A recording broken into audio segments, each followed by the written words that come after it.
I never imagined my wedding day would become the most traumatic moment of my life. As I stood there in my white dress, surrounded by flowers and the expectant faces of our guests, my world shattered in a matter of seconds. My mother-in-law's words still echo in my ears, her voice filled with venom as she stood up during that crucial moment. The child she's carrying is not my son's. The church fell silent.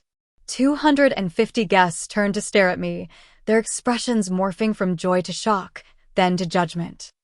I felt my baby kick inside me, as if sensing my distress. Brandon, my fiancé, the man I'd loved for the past 5 years, looked at me with such betrayal in his eyes that my heart stopped beating for a moment. But let me start from the beginning. My name is Hillary Carter, and this is the story of how I lost everything, only to gain something far more precious than I could have ever imagined. I met Brandon Richmond at a charity gala in Boston. He was everything I'd ever dreamed of, successful, kind, and with a smile that could light up any room. Our courtship was like a fairy tale, filled with romantic dinners, surprise weekend getaways, and countless moments of pure joy. Even his mother, Margaret, seemed to adore me at first. She would invite me for tea, share family recipes, and tell me stories about Brandon's childhood. I thought I'd hit the jackpot with my future mother-in-law. Everything changed when I discovered I was pregnant. Brandon was overjoyed, spinning me around in our kitchen when I showed him the positive test. We decided to move our wedding date closer, wanting our child to be born into a traditional family setting. That's when I started noticing subtle changes in Margaret's behavior. She began asking strange questions about my past relationships. Her warm smiles turned forced, and her eyes would linger on my growing belly with an expression I couldn't quite read. I brushed it off as pre-wedding jitters or perhaps some anxiety about becoming a grandmother. How wrong I was. The weeks leading up to the wedding were a whirlwind of preparations. Margaret insisted on being involved in every detail, from the flower arrangements to the seating chart. Looking back, I should have seen the signs. She was gathering information, learning every detail of our celebration to orchestrate her cruel plan perfectly. The morning of my wedding dawned bright and clear. My bridesmaids helped me into my dress, specially altered to accommodate my 4-month baby bump. My father wiped away tears when he saw me, and for a moment, everything felt perfect. I remember touching my belly, whispering a promise to my unborn child that they would grow up surrounded by love. As I walked down the aisle, my eyes locked with Brandon's. He looked so handsome in his tuxedo, and the love in his eyes made me feel like the luckiest woman alive. The church was decorated with white roses and lilies, Margaret's choices. She sat in the front row wearing a pale blue dress and a strange, almost triumphant smile. The ceremony proceeded normally until the moment when the priest asked if anyone had any reason why we shouldn't be married. That's when Margaret stood up, her voice cutting through the sacred silence like a knife. "I have proof," she announced, pulling out a manila envelope. "I have proof that the child my son thinks is his was conceived with another man. Hillary has been lying to all of us." The next few minutes were a blur of chaos. Margaret walked to the altar, handing Brandon what she claimed were medical records and photos. I tried to speak, to defend myself, but my voice seemed trapped in my throat. The documents looked official, complete with medical letterheads and timestamps. Even I felt a moment of doubt, wondering how she had managed to create such convincing evidence. Brandon's face turned pale as he looked through the papers. When he finally looked at me, I didn't recognize the man I loved. His eyes were cold, distant, filled with a mixture of hurt and disgust that broke something inside me. "Is this true?" he asked, his voice barely a whisper. "No," I finally found my voice. "Brandon, you know me. You know I would never." But Margaret interrupted, her voice dripping with false sympathy. "The dates don't lie, dear. The conception had to have happened during that business trip you took to New York, remember? When Brandon was in London." I stood there, my hand protectively covering my belly, as my perfect world crumbled around me. The whispers from the guests grew louder, becoming a wave of judgment that threatened to drown me. My bridesmaids stood frozen, unsure whether to defend me or step away from the scandal. That's when Brandon made his choice. Without another word, he turned and walked away from the altar. His best man followed, then his groomsmen. One by one, people began to leave the church, some throwing pitying glances my way, others avoiding eye contact completely. As my father tried to reach me through the chaos, I caught sight of Margaret's reflection in one of the church's ornate mirrors. For just a moment, I saw something in her eyes that would haunt me for years to come: satisfaction. Pure, unfiltered satisfaction at having successfully destroyed her son's happiness along with mine. I never made it back down that aisle. Instead, I fled through a side door, still in my wedding dress, my veil catching on the rose bushes as I ran. My father found me hours later, huddled in our family's garden, my white dress stained with grass and tears. That night, as I lay in my childhood bedroom, I made 2 promises. First, to my unborn child, that I would give them all the love in the world regardless of what anyone else believed. And second, to myself, that someday, somehow, the truth would come to light. The weeks following what should have been my wedding day passed in a fog of pain and disbelief. Every morning I'd wake up hoping it had all been a terrible nightmare, only to feel my growing belly and remember that this was my new reality. The local newspapers had a field day with the scandal: the abandoned pregnant bride, the wealthy family's shame, the dramatic scene at St. Patrick's Cathedral. I couldn't even go grocery shopping without feeling the weight of whispers and stares. My father, bless his heart, transformed our home office into a nursery, painting the walls a soft yellow that reminded me of spring mornings. "Yellow is for hope," he'd say, carefully drawing little birds on the walls. My mother spent hours knitting baby clothes, filling the quiet moments with gentle conversation about anything except that day. They were my anchors in the storm, but even they couldn't fully shield me from the darkness that threatened to consume me. The hardest part wasn't the gossip or the pitying looks, it was the silence from Brandon. No calls, no messages, not even a formal cancellation of our shared apartment lease. His silence spoke volumes about how completely he believed his mother's lies. I tried reaching out once, sending a carefully worded email explaining that I was willing to take a paternity test, that I wanted to understand how Margaret had fabricated those documents. The email bounced back: he'd blocked my address. One particularly difficult evening, as I sat sorting through what should have been our wedding gifts to return them, I found myself holding the silver picture frame Margaret had given us at our engagement party. The irony wasn't lost on me. It was engraved with the words, "Forever begins today." In a rare moment of anger, I hurled it against the wall, watching it shatter into pieces. That's when I felt it, my baby's first real kick. Not the subtle flutters I'd felt before, but a proper kick, as if saying, "Mom, I'm here. We're going to be okay." I placed my hand on my belly, tears streaming down my face, but for the first time in weeks, they weren't tears of despair. Something shifted inside me that moment. I got up from the floor, swept up the broken glass, and made a decision. I wouldn't let Margaret's cruelty define my child's life or mine. The next morning, I called my old boss at the marketing firm where I'd worked before getting engaged. Brandon had convinced me to quit, wanting me to focus on planning our wedding and eventually becoming a full-time mother. Now that decision felt like just another way I'd let myself become vulnerable. "Hillary," Sandra, my former boss, said after listening to my situation, "we've missed you around here. As it happens, we're launching a new digital marketing division. How would you feel about heading it up?" I found myself choking back tears of gratitude. "But I'm 5 months pregnant," I admitted, expecting the offer to evaporate. "And some of our best ideas have come from sleep-deprived parents. When can you start?" That conversation marked the beginning of my resurrection. I threw myself into work, channeling my pain into creativity. My pregnancy became my strength rather than my shame.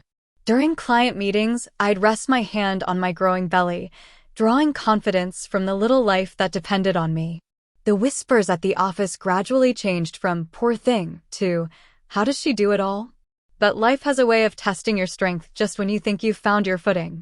One rainy Tuesday, while leaving a client meeting, I quite literally ran into Margaret at the entrance of a cafe. She was having lunch with her friends, the same women who'd been at my bridal shower, cooing over registry gifts and playing silly games. The look of shock on her face quickly morphed into that same smug expression I remembered from the wedding. "Hillary, dear," she said, loud enough for her companions to hear, "You're looking well. I do hope you figured out who the father is by now." I felt the old shame and hurt rising in my chest, threatening to choke me. But then my baby kicked again, as if on cue, and I found my voice. "I've always known who the father is, Margaret. What I haven't figured out is why you felt the need to destroy your son's happiness along with mine. But I suppose that's between you and your conscience." Her face paled slightly, and for a moment I saw something flicker in her eyes, fear, perhaps. Before she could respond, I walked past her into the cafe, ordered my decaf latte, and left with my head held high. My hands were shaking, but I'd done it. I'd faced her without breaking down. That evening, I sat in the nursery, watching the sunset paint shadows across those yellow walls. My father's painted birds seemed to dance in the fading light. I opened my laptop and began typing not an email this time, but a journal. I needed to document everything, not just for myself, but for my child. They deserved to know their story, the truth about where they came from, and how deeply they were loved from the very beginning. "Your grandmother thinks she's destroyed us," I wrote, "but she doesn't understand that love can't be destroyed by lies. It can only be transformed, and you, my little one, are the proof of that transformation." As I wrote, I felt my baby moving, almost as if they were responding to my words. I had no idea then how important this journal would become, or that years later it would hold the key to unraveling Margaret's carefully constructed web of lies. But that night, it was simply my way of ensuring that our story wouldn't be lost in the chaos of other people's cruelty. The next morning, I made another decision. I started taking photographs of my growing belly, of the nursery, of every ultrasound appointment. I created a timeline, gathering evidence of my own, not because I needed to prove anything to anyone, but because I refused to let Margaret's version of events be the only record of this time in our lives. As my due date approached, I found myself wondering less and less about Brandon. The man who could walk away without even hearing my side of the story, who could believe the worst about me so easily, wasn't the man I thought I'd known. The real betrayal, I realized, wasn't just Margaret's lies, it was his willingness to accept them without question. The old Hillary died on that altar, but the woman who emerged from those ashes was stronger than I ever imagined I could be. My baby and I were writing our own story now, one that didn't need validation from the Richmonds or anyone else. What I didn't know then was that this was just the beginning of a journey that would lead to an even more extraordinary chapter in our lives. My son was born on a crisp October morning, just as the sun was rising over Boston Harbor. The moment I heard his first cry, everything else faded away. The pain of the past months, the betrayal, the gossip, none of it mattered anymore. Looking into his perfect face, I saw my future staring back at me with Brandon's eyes. I named him Alexander after my father. Alexander James Carter, not Richmond. That bridge had been burned on what should have been my wedding day. As I held him in my arms that first morning, I whispered promises into his tiny ear. I would protect him, not just from physical harm, but from the toxic legacy of lies that had marked his entrance into this world. The nurses kept commenting on how much he looked like his father. Each comment was like a small knife to my heart, but they weren't wrong. Alexander was Brandon's mirror image, from his dark curls to the slight dimple in his left cheek when he smiled. Sometimes, in the quiet hours of night feedings, I would study his little face and wonder if Brandon ever thought about us, if he ever questioned his mother's story. My parents were absolutely smitten with their grandson. Dad would spend hours walking Alexander around the garden, pointing out different birds and plants, while Mom documented every milestone with her camera. "He's a Richmond through and through," she'd sometimes murmur, thinking I couldn't hear. But she was wrong. Alexander was a Carter, and I was determined to raise him with the strength and integrity that name represented. Work became my sanctuary. Sandra, my boss, had set up a small nursery adjacent to my office, allowing me to keep Alexander close while building our digital marketing division into one of the company's most successful departments. By his first birthday, I had earned a promotion and moved us into our own apartment, a cozy two-bedroom with a view of the park. Life fell into a comfortable rhythm. Mornings were a whirlwind of baby giggles, rushed breakfasts, and dropping Alexander off at the office nursery. During lunch breaks, I'd take him to the park across the street, where he'd squeal with delight at the pigeons and squirrels. Evenings were our special time: bath, stories, and cuddles. In those moments, our little family of two felt complete. But the past has a way of refusing to stay buried.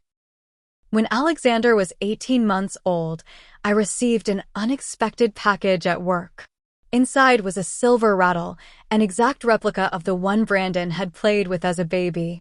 There was no note, no return address, but I knew it was from Margaret. The message was clear: she was watching us. I should have thrown it away, but instead, I locked it in my desk drawer along with the journal I'd been keeping since my pregnancy. Something told me to hold on to it, to add it to my growing collection of evidence, not that I was actively seeking justice anymore. My focus was on giving Alexander the best life possible. But deep down, I knew this story wasn't over. As Alexander grew, so did his personality. He was curious about everything, constantly asking questions and seeking adventures. By age 3, he could name every type of bird that visited our garden and recite the entire "Goodnight Moon" from memory. He was also impossibly kind, always sharing his snacks at playgroup and comforting other children when they cried. One day, while we were playing in the park, he asked the question I had been dreading. "Mommy, why don't I have a daddy like Tommy and Sarah?" Tommy and Sarah were his friends from playgroup, and they had been talking about their upcoming daddy-daughter dance. I sat him down on our favorite bench, the one under the big oak tree, and took a deep breath.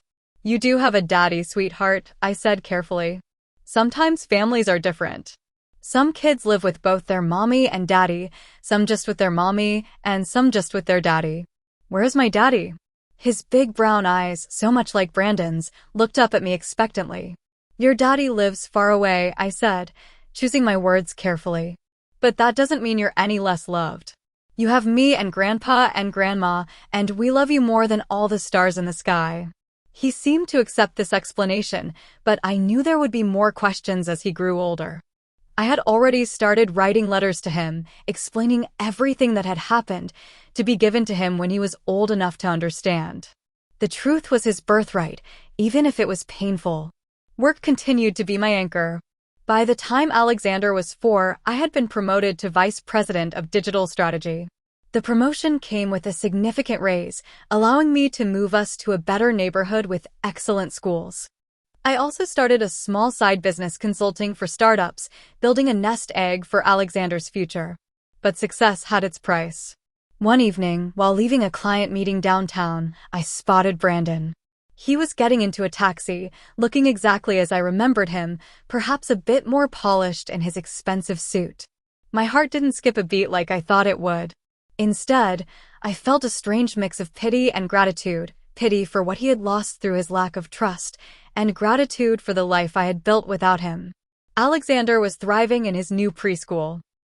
His teacher, Miss Reynolds, often told me how impressed she was with his vocabulary and emotional intelligence. "He's an old soul," she'd say, "always looking out for others." What she didn't know was that every night, I read to him from psychology books adapted for children, teaching him about emotions and empathy. I was determined that my son would grow up understanding the importance of emotional intelligence and trust. But life has a way of throwing curveballs when you least expect them. One ordinary Tuesday afternoon, I received a call from the school. Alexander had fallen during recess and needed stitches. As I rushed to the emergency room, my mind racing with worry, I couldn't have known that this simple accident would set in motion a chain of events that would change everything. The emergency room was busy that day, and as we waited, Alexander held my hand bravely, more concerned about missing his favorite cartoon than the cut on his forehead. "Mommy," he whispered, "can we get ice cream after?" The doctor might have superhero band-aids. Looking at him then, so brave and optimistic despite his injury, I felt a fierce surge of love and protection. What I didn't know was that fate had a surprise waiting for us, one that would force us to confront the past we had so carefully left behind. The truth about Margaret's lies was about to surface in the most unexpected way, and my little boy would play a crucial role in exposing it all. The emergency room was chaotic that afternoon. A multi-car accident had brought in several patients, and the medical staff was running between beds with urgent efficiency. Alexander sat on my lap in the waiting area, the makeshift bandage from his school nurse already soaked through. Despite the pain, he remained remarkably calm, occasionally touching the cut on his forehead with curious fingers until I gently moved his hand away. "Mrs. Carter?" a nurse finally called. As we stood up, I heard a commotion near the entrance. Through the automatic doors, paramedics were wheeling in an elderly woman on a stretcher. She was conscious but clearly in distress, clutching her chest. Behind them, looking panicked and disheveled, was Brandon. And right beside him was Margaret. My first instinct was to turn away, to protect Alexander from this unexpected collision of past and present. But before I could move, Alexander's bandage chose that moment to completely slip off, blood trickling down his forehead. He let out a small whimper, his first sign of real distress since the accident. The sound caught Brandon's attention. Our eyes met across the crowded waiting room, and I watched as his gaze shifted from me to Alexander. I saw the exact moment recognition hit him. How could it not? Alexander was his spitting image, right down to the way he furrowed his brow in pain. "Hillary?" Brandon's voice was barely audible over the hospital noise, but I heard it as clearly as if he'd shouted. Margaret, distracted by her own medical emergency, hadn't noticed us yet. "Mrs. Carter," the nurse called again, more urgently this time. "We need to get that cut looked at." I nodded, lifting Alexander into my arms. As I turned to follow the nurse, I heard quick footsteps behind us. "Please," Brandon said, his voice shaking. "What's his name?" "How old is he?" I hesitated, then answered quietly, "Alexander." "He's 4. The math wasn't difficult. Brandon's face paled as he processed this information, his eyes never leaving Alexander's face. "The doctor is ready," the nurse interrupted, pointing us toward an examination room. As we walked away, I heard Margaret's voice calling for Brandon, followed by the sound of his retreating footsteps. The next hour was a blur of medical procedures. Alexander needed 6 stitches, and he handled them like a champion, squeezing my hand and telling the doctor about his favorite superhero, Iron Man. The doctor, a kind woman named Dr. Lewis, praised his bravery and gave him not 1 but 3 superhero band-aids to take home. As we waited for his discharge papers, a soft knock on the door made my heart skip. Brandon stood in the doorway, looking uncertain and aged somehow, despite it being only a few years since I'd last seen him. "Mom," Alexander whispered, tugging at my sleeve, "that man looks like me." Before I could respond, Dr. Lewis returned with our paperwork. She glanced between Brandon and Alexander, and I saw understanding dawn in her eyes. With professional discretion, she quickly finished her instructions about wound care and left us alone. "Hillary," Brandon began, his voice cracking, "Can we talk?" "Mommy promised ice cream," Alexander announced, unaware of the tension in the room. "Do you like ice cream?" Brandon's eyes filled with tears. "I do," he managed to say. "Chocolate's my favorite." "Mine too." Alexander beamed, touching his stitches gently. "Mommy says I'm brave, so I get extra sprinkles today." I watched this interaction with a mix of emotions I couldn't quite name. 5 years of anger, hurt, and protective instinct warred with the undeniable reality of seeing father and son together for the first time. "My mother," Brandon said suddenly. "She had a heart attack. They're running tests now, but—" He trailed off, running a hand through his hair, a gesture so familiar it made my chest ache. "Hillary, I've been such a fool. The things she showed me that day I should have." "Not here," I interrupted, nodding toward Alexander, who was happily playing with his new band-aids. "Not now." Brandon nodded, then reached into his pocket and pulled out a business card. "Please," he said, placing it on the examination table. "When you're ready. I need to understand everything." As he turned to leave, Alexander called out, "Bye. I hope you get ice cream too." Brandon stopped in the doorway, his shoulders shaking slightly. Without turning around, he replied softly, "Thank you, Alexander. I hope you feel better soon." Then he was gone. In the cab ride home, after our promised ice cream stop, Alexander fell asleep against my shoulder, exhausted from the day's events. I held him close, breathing in his familiar scent, mixed with antiseptic and chocolate, and thought about the business card burning a hole in my purse. That night, after tucking Alexander into bed with extra cuddles and story time, I sat at my kitchen table and stared at Brandon's card. The embossed letterhead showed he had made partner at his law firm. There was an email address and 2 phone numbers, office and mobile. I pulled out my old journal, the one I'd started the night of the failed wedding, and began to write. But this time, instead of documenting our story for Alexander's future understanding, I found myself composing an email to Brandon. It was time for the truth to come out, not just for Alexander's sake, but for all of us. What I didn't know then was that in her hospital room, Margaret was having a very different kind of revelation. Faced with her own mortality, the weight of her lies had finally become too heavy to bear. As I sat writing my email, she was making a confession to her son that would shake the foundations of everything he thought he knew about that day 5 years ago. The next morning, as I dropped Alexander off at school, his brave little face sporting his superhero band-aids, I had no idea that both Brandon and I had spent the night uncovering different pieces of the same tragic puzzle. The truth was about to explode into the open, but not in any way I could have anticipated. My phone buzzed just as I reached my office. It was a text from an unknown number. "Hillary, it's Brandon. Mother wants to see Alexander. She's asking for him. Please. She says she needs to make things right before it's too late." I stared at the message, my finger hovering over the delete button. But then I remembered Alexander's words from the day before. "That man looks like me." He deserved to know his family, all of it, even the parts that had hurt us so deeply. The question was, could I trust Margaret's deathbed remorse? And more importantly, could I trust Brandon again? The answer would come sooner than I expected, and in a way that none of us could have predicted. Because sometimes it takes a child's innocent heart to heal the deepest wounds, and Alexander was about to prove that love truly can triumph over lies, even if the path to truth is paved with unexpected sacrifices. I spent the entire morning staring at Brandon's text message, my finger hovering over the keyboard as I composed and deleted response after response. The rational part of my brain screamed that this was a trap, another one of Margaret's manipulations, but something in my gut told me this time was different.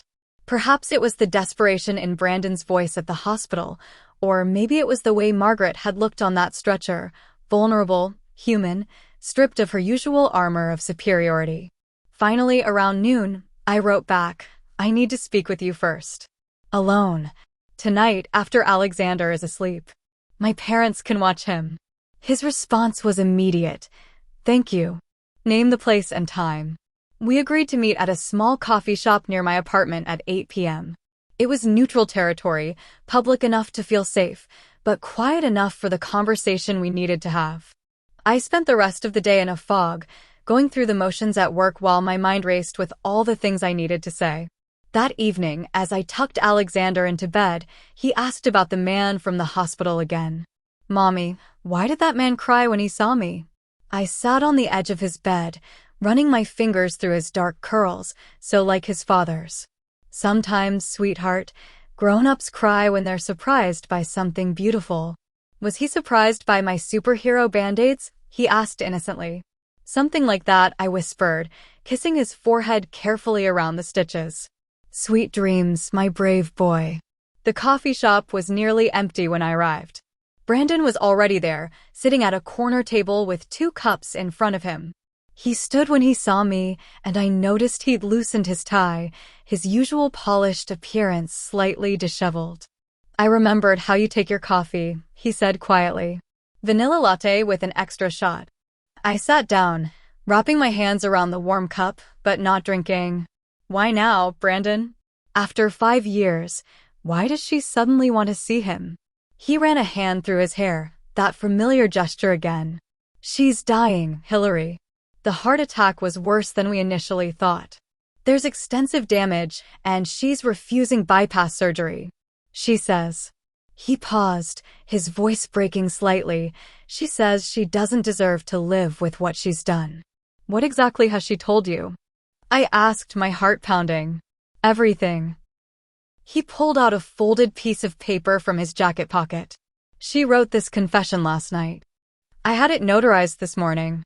She detailed exactly how she fabricated those documents, how she paid a lab technician to create false paternity test results, He stopped, his hands shaking, how she orchestrated the entire thing because she thought you were taking me away from her. She was convinced I would move to New York for your career, and she couldn't bear the thought of losing me. I felt the room spin slightly. After 5 years of carrying the weight of those lies, hearing the truth spoken aloud was almost too much to bear. And you? I asked, my voice barely a whisper. What do you think now? I think I've been the biggest fool in the world, he replied, his eyes filling with tears. I think I threw away everything that mattered because I was too weak to stand up to her, too afraid to trust my heart over her lies. I think. He reached across the table, not quite touching my hand. I think I've missed 5 years of my son's life, and I'll never forgive myself for that. Alexander, I said firmly. His name is Alexander James Carter, and he's the most amazing little boy you could imagine. He loves chocolate ice cream and superhero stories. He can name every bird in the park, and he always shares his snacks with other kids. He's kind and brave and smart, and I've done everything in my power to protect him from the pain you and your mother caused. Brandon withdrew his hand, nodding slowly. You've done an incredible job with him. I saw that yesterday. He's perfect. He's not perfect, I corrected. He's real. He's a little boy who sometimes asks about his daddy, who deserves to know where he comes from, but who also deserves to be protected from anyone who might hurt him emotionally or otherwise. I want to make this right, Brandon said. I know I don't deserve a second chance, but he does. He deserves to know his family, even the broken parts of it. And my mother, Hillary, she's not the same person who hurt you. The guilt has been eating away at her for years. Finding out she might die without ever meeting her grandson, without making amends, it broke something in her. I pulled out my phone and showed him a photo of Alexander on his first day of preschool, beaming at the camera with his Batman backpack. This is what you're asking me to risk, I said. This happiness, this innocence. Your mother already took so much from us. How can I trust her with him? Brandon stared at the photo, tears rolling down his cheeks. Because she's not asking for forgiveness, he said quietly. She just wants to meet him once, to tell him the truth herself, in whatever way is appropriate for a child his age. She wants him to know that none of it was your fault, that his father was a coward, and his grandmother was wrong. She wants to give him the truth before she dies. I took a sip of my now cold coffee, thinking about the journal I'd been keeping all these years. I have conditions, I said finally. Non-negotiable ones. Brandon straightened up, wiping his eyes. Anything. First, I need to meet with her alone before she sees Alexander. I need to look her in the eye and hear this confession myself. Second, if, and it's a big if, I allow her to meet him, it will be on my terms, in my presence, and I can end it at any moment if I feel it's not in his best interest. Of course, Brandon nodded. And third, I continued, my voice firm, you need to understand that while Alexander deserves to know his father, trust has to be earned. If you want to be in his life, it has to be completely. No disappearing when things get hard. No letting your mother manipulate situations again. He's not a prop for anyone's redemption story. He's a little boy who needs stability and love. I understand, Brandon said solemnly. I'll do whatever it takes. I've already started therapy, trying to understand how I let my mother control me for so long, how I could have doubted you so easily. I know I have a lot of work to do. As we sat there in that quiet coffee shop, the weight of 5 years of pain and secrets hanging between us, my phone buzzed. It was a text from my mother with a photo of Alexander sleeping, his stuffed penguin clutched tight in his arms. Looking at his peaceful face, I made my decision. Tomorrow, I said, putting my phone away. I'll meet with her tomorrow. But Brandon, I caught his eye, if this is another manipulation, if she hurts him in any way. It's not, he interrupted. And I won't let her. Not this time. I promise. What I didn't know then was that Margaret's confession was just the beginning. The next 24 hours would bring revelations that would shake us all to our core, and Alexander would play a role that none of us could have anticipated. Sometimes the path to healing comes from the most unexpected directions, and sometimes it takes a child's pure heart to show adults the way back to truth and forgiveness. The hospital corridor seemed endless as I walked toward Margaret's room the next morning. Each step felt heavier than the last, my heart pounding with a mixture of anger and anxiety. I'd left Alexander at school, telling him I had an important meeting. His goodbye hug had given me strength, but now, standing outside room 415, I felt that strength wavering. Through the door's window, I could see Margaret propped up in bed, looking smaller and frilier than I remembered. Gone was the impeccably dressed woman who had destroyed my wedding day. In her place was an elderly patient connected to monitors and 4 lines, her silver hair limp against the pillow. "Come in, Hillary," she called out weakly, having noticed me through the window. "Please." I entered the room, staying near the door. The beeping of her heart monitor filled the silence between us. Finally, she spoke again, her voice trembling. "You look well. Motherhood suits you." "Let's not do this, Margaret," I replied firmly. "No small talk. No pleasantries. You wanted to see me before meeting Alexander. I'm here. Talk." She closed her eyes briefly, tears sliding down her wrinkled cheeks. "You're right, of course. Always so direct, so honest. Everything I should have been." She reached for a manila envelope on her bedside table, her hands shaking. "Everything is in here. The original documents I altered, receipts from the lab technician I bribed, emails arranging the whole horrible plan. But more importantly, she pulled out a handwritten letter. This is my full confession." I took the envelope but didn't open it. "Why?" I asked, the question that had haunted me for 5 years finally escaping my lips. "Why did you do it?" "Because I was terrified of losing Brandon," she whispered. "When he met you, everything changed. He started talking about moving to New York for your career, about starting a fresh life away from Boston, away from me. Then you got pregnant and I—" She paused, her monitor showing a spike in her heart rate. "I convinced myself you were trapping him, that you'd take him away forever. I became obsessed with preventing that. So you destroyed us both instead," I said, my voice cold. "You didn't just hurt me, Margaret. You hurt your own son. You deprived your grandson of his father." "I know," she sobbed. "When Brandon told me about seeing you and Alexander in the ER, seeing his own face in that little boy's. Hillary, I've been dying inside for years with this guilt, but that moment, knowing what I'd done to my own grandchild." Suddenly her monitor started beeping rapidly. A nurse rushed in, checking her vitals and giving me a concerned look. "Mrs. Richmond needs to stay calm," she warned. I waited until the nurse left before speaking again. "You want to meet Alexander?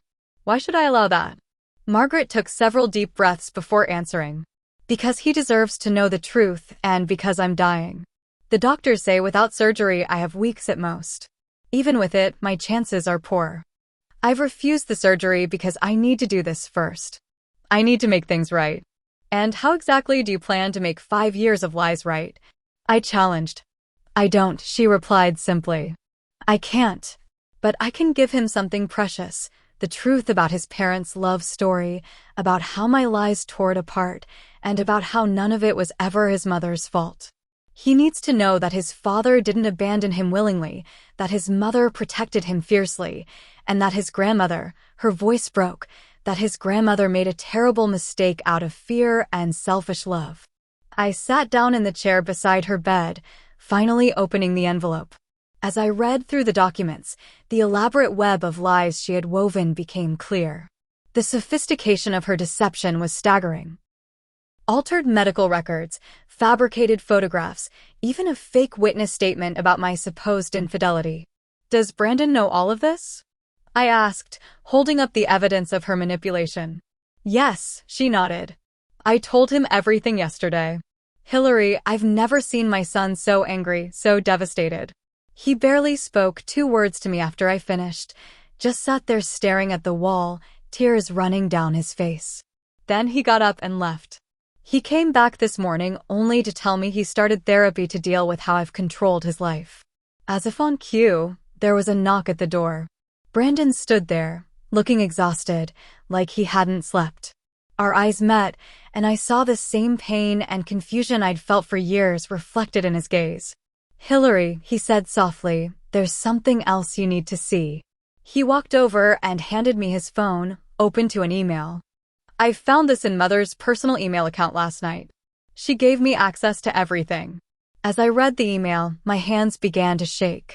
It was dated just 2 weeks after our wedding day, from the lab technician Margaret had bribed.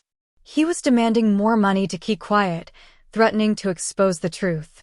Margaret had paid him off again and again, 6 months later, and again after that. The technician, Brandon explained, his voice tight with anger, died in a car accident 3 years ago. That's why Mother felt safe keeping these emails.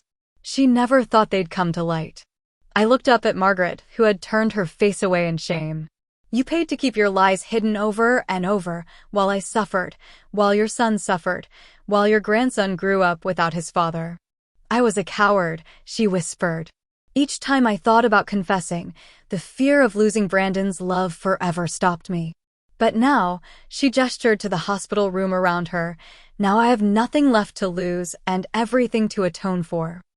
Just then my phone buzzed. It was a text from Alexander's school. My heart stopped as I read it.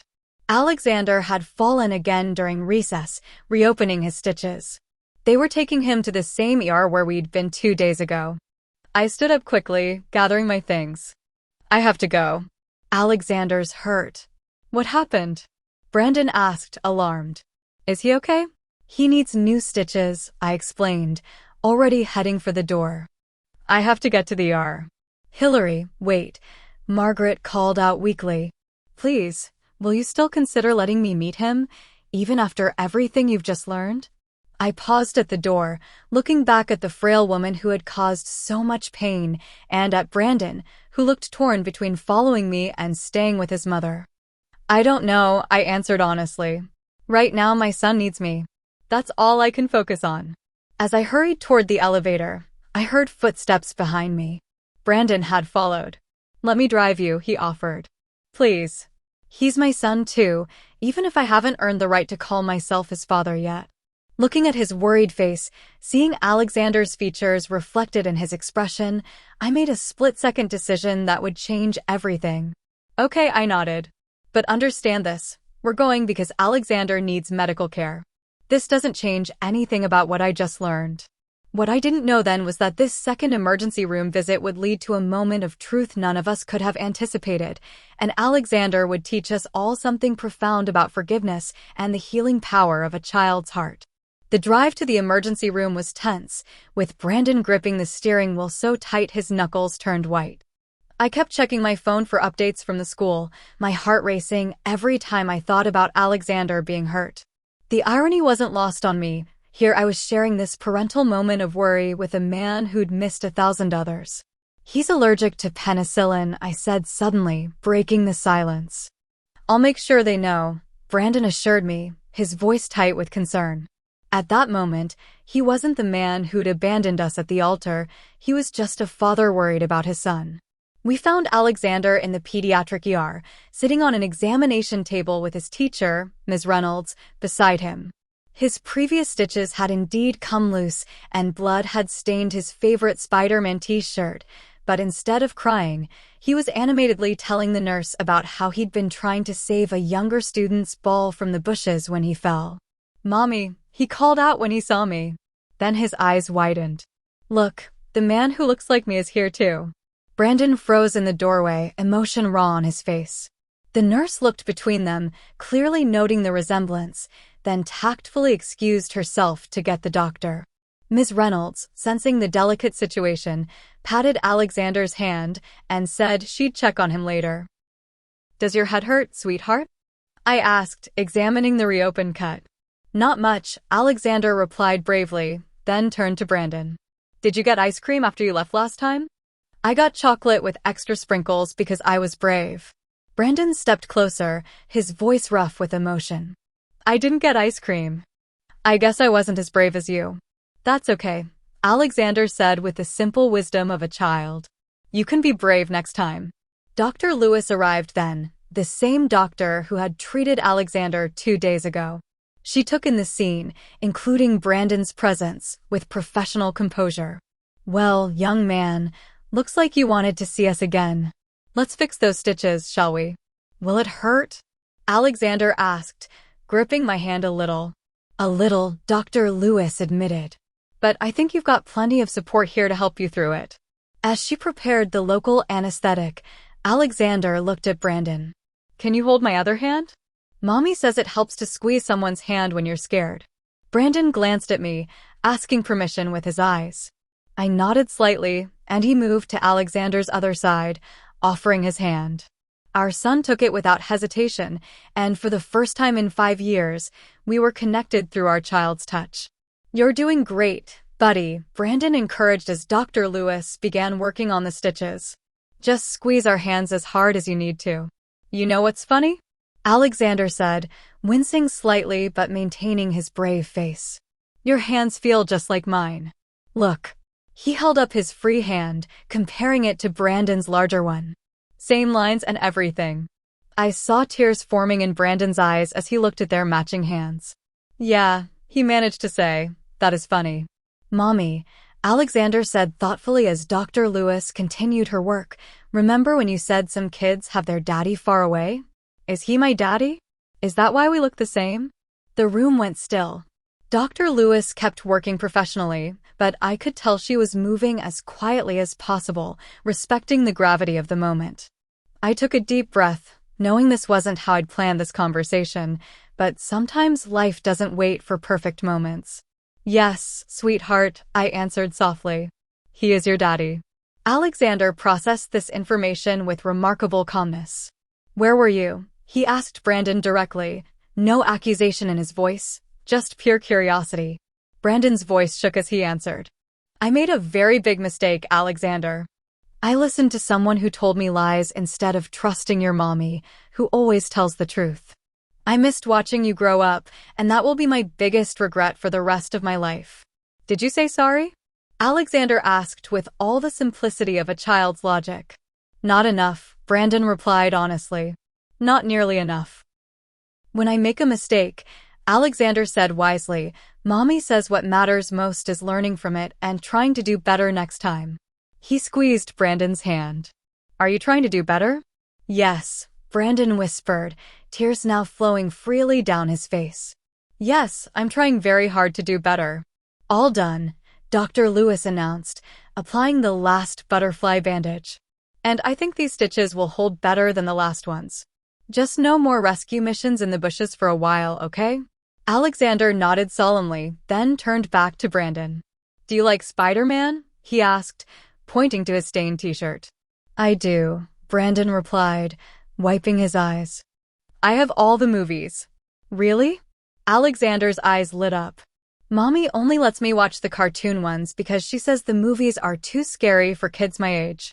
Your mommy's right, Brandon said, catching my eye. She's very smart about taking care of you. Just then my phone rang. It was the hospital's main number. Margaret had taken a turn for the worse, and they needed Brandon to return immediately. I watched the conflict play across his face, wanting to stay with his newly acknowledged son, but knowing his mother needed him. Go, I said softly. She's still your mother. But Alexander. Daddy has to go help his mommy, I explained to Alexander, the word daddy feeling strange on my tongue. She's very sick in the hospital. Alexander's face grew serious. Like when you took care of me when I had the flu? He asked me. Something like that, I nodded. You should go help her, Alexander told Brandon firmly. Mommies need us when they're sick. Brandon knelt down to Alexander's level. Thank you for being so understanding, and thank you for letting me hold your hand today. It meant more to me than you'll ever know. Will I see you again? Alexander asked. Brandon looked at me, the question clear in his eyes. I thought about everything that had happened in the past few days, Margaret's confession, the evidence of her deception, and most importantly, the natural connection I'd just witnessed between father and son. Why don't we all get ice cream tomorrow? I suggested after school. Alexander's face lit up. With extra sprinkles? With extra sprinkles, Brandon confirmed, his voice thick with emotion. I promise. As Brandon hurried away to check on his mother, I helped Alexander change into the spare shirt I kept in my bag. He was unusually quiet as I gathered our things to leave. Mommy, he said finally, is Daddy's mommy very sick? Yes, sweetheart, she is. Can we make her a get well card like the one I made for Miss Reynolds when she had a cold? I stared at my son, amazed by his capacity for kindness even toward people he'd never met. In that moment, I realized that perhaps Alexander's innocent heart could heal more than just his own wounds. Maybe it could help heal our broken family too. What I didn't know then was that Margaret's condition was worse than anyone had realized, and the next 24 hours would bring challenges that would test our newfound fragile peace in ways none of us could have anticipated. Sometimes the path to forgiveness comes at a higher price than we expect, and sometimes it's our children who show us the way to pay it. That evening, after Alexander was asleep, I sat at my kitchen table making a get well card with him for Margaret. He had insisted on using his special glitter markers, carefully drawing what he called a family of birds, a big bird, a medium bird, and a tiny bird, all holding wings because birds stay together, he'd explained before bedtime, like families should. My phone lit up with a text from Brandon. Mother's taken a severe turn. Doctors say without surgery immediately she won't make it through the night. She's still refusing. Can I come over? Need to talk. 20 minutes later, Brandon sat across from me at the same kitchen table, looking at Alexander's half-finished card. His eyes were red-rimmed, his tie loose around his neck. She won't listen to reason, he said, running his fingers over the glittery birds. She says she doesn't deserve to live after what she did to us, that she needs to pay for her sins. He looked up at me, desperate. Hillary, I know I have no right to ask anything of you, but what do the doctors say about her chances with surgery? I interrupted. 50-50. Without it, 0.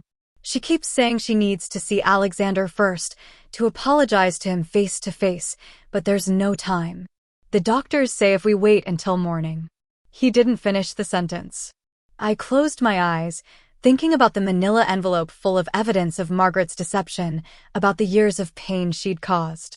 But I also thought about Alexander's words, "Mommies need us when they're sick." Wake him up, I said finally. But Brandon, if we do this, it's not for her. It's for Alexander, so he never has to wonder if he could have helped save his grandmother. Brandon nodded, understanding exactly what I meant. 10 minutes later, I carried a sleepy Alexander into the hospital, his favorite stuffed penguin tucked under one arm, the unfinished get-well card clutched in his other hand. Margaret's room was dimly lit, machines beeping steadily around her. She looked even smaller than she had that morning, her skin almost translucent under the harsh hospital lights. Her eyes widened when she saw us enter. "Alexander," she whispered, tears immediately flowing down her cheeks. "Are you Daddy's mommy?" Alexander asked, suddenly shy and pressing closer to me. She nodded, unable to speak for a moment. Brandon moved to her bedside, taking her hand. "Mother, Alexander, and Hillary are here now. Will you agree to the surgery?" Margaret's eyes never left Alexander's face. "I made you a card," he said, holding out his artwork, "but it's not finished yet. I need to add more glitter." "It's beautiful," she managed to say, her voice breaking. "The birds, they're family," Alexander nodded seriously. "The big bird is Daddy, the medium bird is Mommy, and the little bird is me. See, they're holding wings because Mommy says family should stick together even when things are hard." I saw something crack in Margaret's expression. She looked at me, really looked at me, perhaps for the first time in 5 years. "Hillary," she said, her voice barely audible, "I don't deserve this kindness." "No," I agreed quietly, "you don't. But Alexander deserves to have a grandmother, if you're brave enough to be one." "I want to add another bird," Alexander announced, unaware of the weight of the moment. "A grandma bird. But you have to get better first so you can help me pick the right color." Margaret's monitor showed her heart rate increasing. A nurse poked her head in, concerned, but Margaret waved her away. "Alexander," she said, struggling to sit up straighter. I need to tell you something important. A long time ago, I did something very wrong. I told lies that hurt your mommy and daddy very much. Did you say sorry? Alexander asked, echoing the same question he'd asked Brandon earlier. Not enough, Margaret answered, unconsciously echoing Brandon's earlier response. Not nearly enough. When I lie, Alexander said thoughtfully, Mommy makes me sit in the thinking chair until I'm ready to tell the truth and say sorry. Maybe you need a thinking chair too. A strange sound escaped Margaret's throat, something between a laugh and a sob. Yes, she said. Yes, I think I do. But first, she turned to Brandon. Call the doctor. I'll have the surgery. The next few hours were a blur of activity as they prepared Margaret for emergency surgery. Alexander fell asleep in my arms in the waiting room, his penguin tucked under his chin. Brandon sat beside us, occasionally reaching out to smooth our son's hair. Hillary, he said softly, careful not to wake Alexander, thank you. For bringing him. For giving her a chance. For everything. I didn't do it for her, I reminded him. I know. That's what makes it even more remarkable. He paused, watching Alexander sleep. He's so much like you know. Your kindness, your wisdom, I see it in everything he does. He has your smile, I said without thinking. And your heart, when it's not being clouded by fear or doubt. The surgery lasted 6 hours. Alexander woke up a few times, asked for water, then drifted back to sleep. Around dawn, the doctor finally emerged, looking tired but satisfied. She made it through, he announced. The next 24 hours will be critical, but she's fighting. Whatever happened tonight, it gave her the will to live. Looking down at our sleeping son, I knew exactly what, or rather who, had given Margaret that will to live.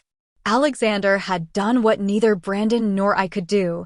He had offered unconditional forgiveness, the kind that only a child's pure heart can give. As the sun rose over Boston, painting the hospital windows with golden light, I realized we were at a crossroads. The path ahead wouldn't be easy.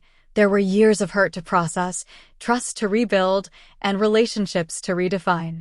But watching Alexander sleep peacefully between Brandon and me, his unfinished cards still clutched in his hand, I knew that healing was possible. What I couldn't have known then was that Margaret's recovery would bring even more surprises, and that Alexander's simple wisdom would continue to guide us all toward a future none of us could have imagined on that terrible wedding day 5 years ago. Sometimes the greatest lessons about love and forgiveness come from those who have the least reason to understand either, our children. 6 months after Margaret's surgery, I stood in my kitchen watching Alexander put the finishing touches on yet another card. This one wasn't made with glitter markers, but with careful pencil strokes and his best attempt at cursive writing. Dear Grandma, it read, I'm glad you're feeling better. Love, Alexander. The past months had been a journey of careful steps and gradual healing. Margaret's physical recovery had been mirrored by something deeper, a transformation that none of us had expected. The woman who emerged from that hospital room was different from the one who had orchestrated our destruction 5 years ago. She attended therapy 3 times a week, working through her controlling behavior and fear of abandonment. She insisted on paying for Alexander's private school education, not as a way to buy forgiveness, but as a small step toward making amends. When I initially refused, she said something that changed my mind. Let me do this not as his grandmother, but as someone trying to repair a fraction of the damage I've done. Brandon and I were on our own journey of reconciliation. We started with supervised visits, ice cream after school, weekend trips to the park, and eventually Sunday dinners at my parents' house. Alexander thrived on these moments, soaking up his father's attention like a flower turning toward the sun. One particularly memorable Sunday, my father pulled Brandon aside for what I thought would be a confrontation. Instead, I overheard him say, everyone deserves a second chance when they're truly sorry. But if you ever hurt them again, he didn't need to finish the threat. Brandon understood. The real breakthrough came during Alexander's first school play. He was cast as a wise old owl in a forest fable, and he insisted everyone had to attend. Mommy, Daddy, both sets of grandparents. It could have been awkward, But watching him on stage, delivering his lines with such earnest concentration, we all found ourselves united in our pride and love for this remarkable little boy. After the play, Margaret approached me while Brandon was helping Alexander out of his owl costume. "Hillary," she said, her voice soft but steady, "I've been writing something for you. A complete account of everything I did, every manipulation, every lie. Not for publication or exposure, but for healing. Would you be willing to read it?" I looked at her, really looked at her. The proud, controlling woman who had once terrorized my life was gone. In her place was someone humbled by her own actions, someone actively working to be better. "Yes," I said. "I think I'm ready." That night, after Alexander was asleep, I read Margaret's confession. It was brutal in its honesty, detailing not just her actions, but her thought processes, her jealousies, her fears. She wrote about how watching Alexander's unconditional love had taught her what real family meant, not control or possession, but acceptance and support. Weeks turned into months. Brandon and I continued to co-parent, our relationship evolving into something new, not the romantic love we'd once shared, but a deep partnership based on our mutual devotion to Alexander. We learned to trust each other again, not as lovers but as parents. Margaret's transformation continued to surprise us all. She volunteered at a women's shelter, sharing her story as a cautionary tale about the destructive power of control and manipulation. She never asked for forgiveness directly, but showed it through her actions, supporting my career decisions, respecting boundaries, and most importantly, loving Alexander without trying to control his affections. Then came the day that brought everything full circle. Alexander's 5th birthday party was in full swing in our backyard. Children ran around playing games, parents chatted, and in the midst of it all, my son stood surrounded by both sides of his family, the Carters and the Richmonds together at last. As we sang "Happy Birthday," I caught sight of something that made my heart skip. Alexander was holding hands with both Brandon and me as he prepared to blow out his candles. The photo my mother captured of that moment now sits on my desk, our son grinning wide. "I don't need to," he announced proudly. "I already got what I wanted. My family's all here." Margaret, standing nearby, wiped tears from her eyes. The birds from his get well card had been framed and hung in her living room, now with 4 birds, all holding wings, all flying together.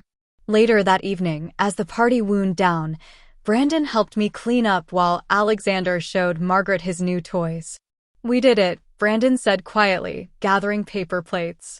"Not the way we planned, but we did it. We're a family." "We are," I agreed, "just not the traditional kind." "Maybe that's better," he suggested. "We had to earn this version." Looking at Alexander, who was demonstrating his new magic kit for his grandmother with absolute concentration, I understood something profound. Sometimes the families we build from the ashes of our mistakes are stronger than the ones we originally planned. Our son had taught us that love doesn't have to look like a fairy tale to be real and meaningful. The story of how my wedding day turned into nightmare will always be part of our history, but it's no longer the defining chapter. Instead, it's become the beginning of a different story, one about redemption, growth, and the pure wisdom of a child who taught 3 generations how to love without conditions or fears. As the sun set on Alexander's birthday party, he gathered us all for one more photo. "Stand together," he directed, arranging us just so, like the birds in my picture. And there we were, his father, his grandmother, his mother, and him in the middle, holding us all together with the simple, powerful love that had healed our broken family. Not through grand gestures or dramatic moments, but through small acts of kindness, through daily choices to be better, and through the unwavering belief that family, in whatever form it takes, is worth fighting for. That night, as I tucked Alexander into bed, surrounded by his new toys, he asked me a question that showed just how much he understood. "Mommy, are you still mad at Daddy and Grandma?" "No, sweetheart," I answered honestly. "I'm not mad anymore. They made mistakes, but they worked very hard to fix them, just like you do when you make mistakes. Remember?" He nodded sagely. "And now we're like my birds, all flying together." "Yes," I smiled, kissing his forehead. We're all flying together now. As I turned out his light, I realized that the happily ever after I dreamed of on my wedding day had come true after all, just not in the way I'd expected. Our story hadn't ended with a perfect wedding. Instead, it had begun with a broken one and, through the pure heart of a child, had transformed into something far more precious, a family built on forgiveness, understanding, and unconditional love.